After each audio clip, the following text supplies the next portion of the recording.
A very good morning to everyone. सुबह की चाय के साथ an important current affair session में आपका स्वागत है। आज दिनांक है 15 मई 2021। तो चलिए आज के सभी इंपॉर्टेंट करंट अफेयर्स देख लेते हैं। पहला करंट अफेयर है, हाल ही में किसके द्वारा माइग्रेशन और डेवलपमेंट ब्रीफ नामक रिपोर्ट जारी की गई? तो वर्ल्ड बैंक ने पब्लिश की है माइग्रेशन एंड डेवलपमेंट ब्रीफ नामक रिपोर्ट। इंपॉर्टेंट है, याद रखेंगे। इसके इंपॉर्टेंट पॉइंट्स को देख लेते हैं।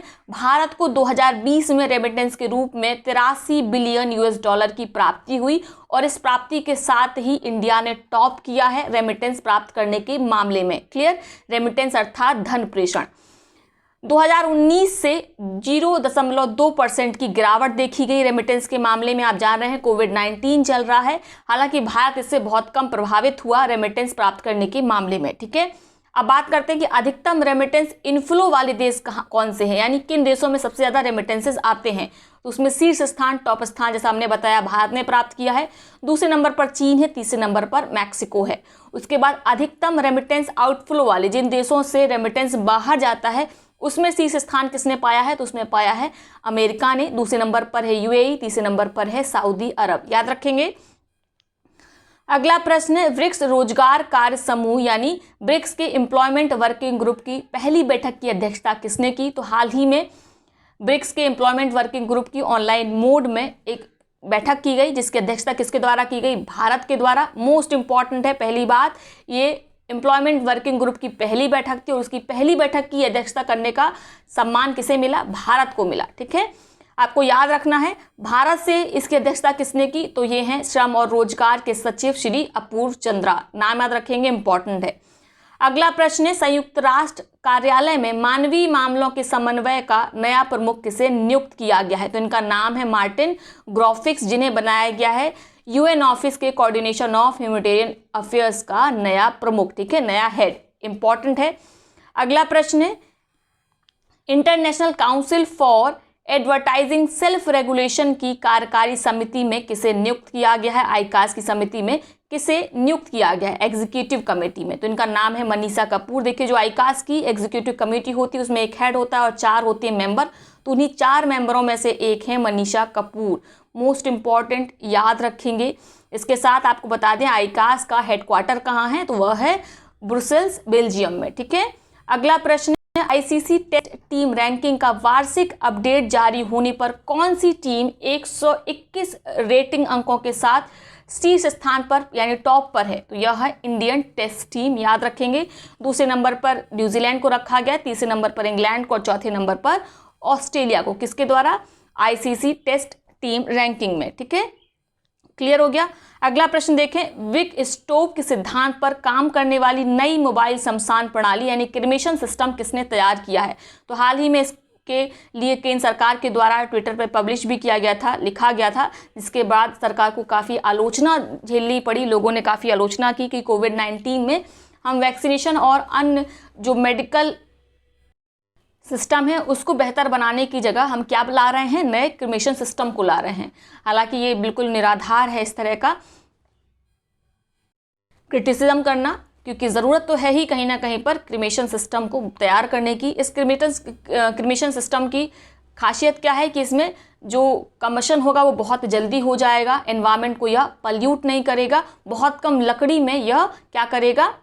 क्रिमेशन को कर पाएगा। तो आपको याद रखना है किस सिद्धांत पर आधारित है? तो ये है विक स्टोव पर। आपने विक स्टोव देखा होगा जिसमें एक बत्ती लगी रहती है, पुराने स्टोव आपने देखे होंगे, तो उसी सिद्धांत पे काम करता है। किसने इसको डेवलप किया है? तो ये है IIT रोपड़। ठीक है, इंपॉर्टेंट है। आज इतने ही परीक्षा की दृष्टि से इंपॉर्टेंट करंट अफेयर्स थे।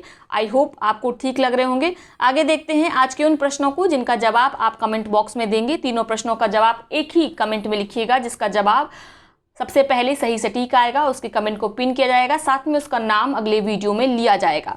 पहला प्रश्न है, हाल ही में किस भारतीय को Fortune list of 50 greatest leader में टॉप 10 में स्थान मिला है? आपके विकल्प हैं अडार पूनावाला, जेसिका लॉरेल अर्डनर, नरेंद्र मोदी और रोशनी नडार। साथ में बताएंगे इस लिस्ट में टॉप स्थान किसने प्राप्त किया है ग्लोबली। अगला क्वेश्चन है, भारतीय मूल की किस वैश्विक पोषण विशेषज्ञ को विश्व खाद्य पुरस्कार वर्ल्ड फूड अवार्ड से सम्मानित किया गया है? आपके ऑप्शंस हैं डॉक्टर शकुंतला हरक सिंह थिलिस्टेट, डॉक्टर शकुंतला जैन, शिखा जैन या इनमें से कोई नहीं। तीसरा और अंतिम प्रश्न है जिसका जवाब आपको कमेंट बॉक्स में देना है। जल जीवन मिशन के संबंध में निम्नलिखित कथनों पर विचार करें। यह केंद्र सरकार का यानी सेंट्रल गवर्नमेंट का प्रमुख कार्यक्रम है जिसका उद्देश्य 2024 तक देश के प्रत्येक ग्रामीण घर में, ठीक है, जल कनेक्शन उपलब्ध कराना है। दूसरा कथन क्या है, दूसरा स्टेटमेंट है, पुडुचेरी जल जीवन मिशन के तहत प्रत्येक ग्रामीण घर को सुनिश्चित जल की आपूर्ति प्रदान करने वाला पहला राज्य या केंद्र शासित प्रदेश है। उपरोक्त में से कौन सा सही, आपको बताना कौन सा स्टेटमेंट करेक्ट है। ओनली 1, ओनली 2, बोथ, या इनमें से कोई नहीं, कोई भी स्टेटमेंट करेक्ट नहीं है। तो इन तीनों प्रश्नों का जवाब आप कमेंट बॉक्स में देना। अब देखते हैं उन पिछले प्रश्नों को जिनका सबसे पहले सही सटीक जवाब दिया गया दीपिका रावत जी के द्वारा। दीपिका रावत जी की कमेंट को ऑलरेडी पिन किया जा चुका है। पहला प्रश्न क्या था, रिन्यूएबल एनर्जी के लिए फाइनेंशिंग इंस्टीट्यूशन में अग्रणी सार्वजनिक संस्थान यानी पब्लिक इंस्टीट्यूशन होने के लिए ग्रीन ऊर्जा अवार्ड किस इंस्टीट्यूट को, संस्थान को इसको प्रदान किया गया है? तो यह संस्थान है इरडा। ठीक है, कल हमने आपको बताया था इसके बारे में विस्तार से। अगला क्वेश्चन क्या था, अगला क्वेश्चन था क्रेडिट रेटिंग एजेंसी मूडीज ने फाइनेंशियल ईयर 2020 के लिए भारत के सकल घरेलू उत्पाद यानी जीडीपी को पूर्वानुमान जो एक्सपेक्टेशन की है वह कितना प्रतिशत होने की है? तो यह रहेगा 9.3% का फाइनेंशियल ईयर 2020 में। किसके द्वारा? क्रेडिट रेटिंग एजेंसी मूडीज के द्वारा। क्लियर। लास्ट जो क्वेश्चन था वह था हाल ही में किस पुरुष टेनिस खिलाड़ी ने मैड्रिड ओपन टेनिस टूर्नामेंट का खिताब जीत लिया है? तो ये थे अलेक्जेंडर ज़वेरेव। अलेक्जेंडर ज़वेरेव ने इस खिताब को जीता था। ठीक है, किसको हराया था? तो मैटेओ बेरेटिनी को हराया था, आपको याद रखना है।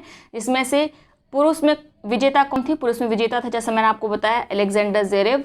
फीमेल में किसने जीता था? एरिना सबालेंका में, और सबालेंका ने और एस्ले बार्टी को हराया था। ठीक है, क्लियर हो गया। तो ये है आज का सेशन। आई होप वीडियो आपको पसंद आया होगा। वीडियो को लाइक करें, साथ ही अपने मित्रों सहपाठियों के साथ इसे शेयर अवश्य करें। बहुत बहुत धन्यवाद।